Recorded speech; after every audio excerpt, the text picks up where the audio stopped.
Shalom bien-aimés dans le Seigneur. L'évangile de ce jour, 13 novembre, est tiré de Saint Luc, chapitre 17, versets 11 à 19. Et c'est au sujet des 10 lépreux. Mais j'utiliserai aussi le verset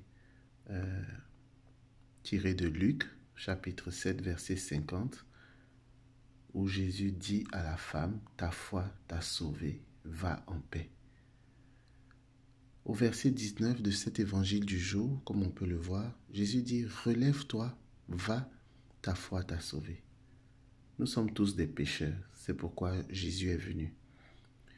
Ne restons plus enfermés, paralysés dans la culpabilité, dans les remords, par notre état de pécheur, mais allons chaque jour à sa rencontre et crions-lui comme les 10 lépreux, « Jésus, Maître, aie pitié de nous. » La foi en Jésus sauve, bien-aimé. Elle peut te sauver de la détresse, du désespoir que tu traverses. Elle peut te sauver de la maladie. La foi en Jésus sauve. Jésus en qui tu mets ta foi peut te libérer du joug du péché, de la culpabilité dans laquelle tu vis, du sentiment d'indignité et de rejet que tu éprouves. Humilie-toi comme ces 10 lépreux, comme la femme pécheresse et comme le publicain, qui, tous, on peut le remarquer, sont aux pieds de Jésus, face contre terre. Le publicain, lui, il n'osait même pas lever les yeux au ciel. Comme la femme pécheresse, approche-toi de lui et il te sauvera. Jacques nous dit au chapitre 4, verset 8, « Approchez-vous de Dieu et il s'approchera de vous. Purifiez vos mains pécheurs, sanctifiez vos cœurs, gens à l'âme partagée. » Aujourd'hui, si tu choisis de te tenir à distance comme les 10 lépreux et comme le publicain, sache que Dieu regarde au cœur et non à l'apparence. Quelle que soit ta posture physique, que tu te tiennes proche de lui, que tu te rapproches de lui ou que tu te tiennes à distance, Jésus n'a qu'un seul désir, te sauver. Bien-aimé, aujourd'hui, si tu entends sa parole, n'endurcis pas ton cœur. Vas-tu choisir d'être parmi les 9 lépreux de qui Jésus dit « Où sont les 9 autres ?» Ou vas-tu choisir de revenir à lui de tout ton cœur, dans le jeûne, les pleurs, les cris de deuil, comme le prophète Joël au chapitre 2, verset 12, nous l'enseigne. Dieu te donne le choix. En Deutéronome 30, verset 19, il est écrit « Je te propose la vie ou la mort, la bénédiction ou la malédiction. Choisis donc la vie pour que toi et ta postérité vous viviez. » Nous avons le choix, mais Dieu nous recommande de choisir la vie, de choisir la bénédiction. Comme le Samaritain ex-lépreux, la Bible, remarquez que la Bible dévoile l'identité du lépreux reconnaissant après son retour et son action de grâce. Ce retour, c'est la conversion.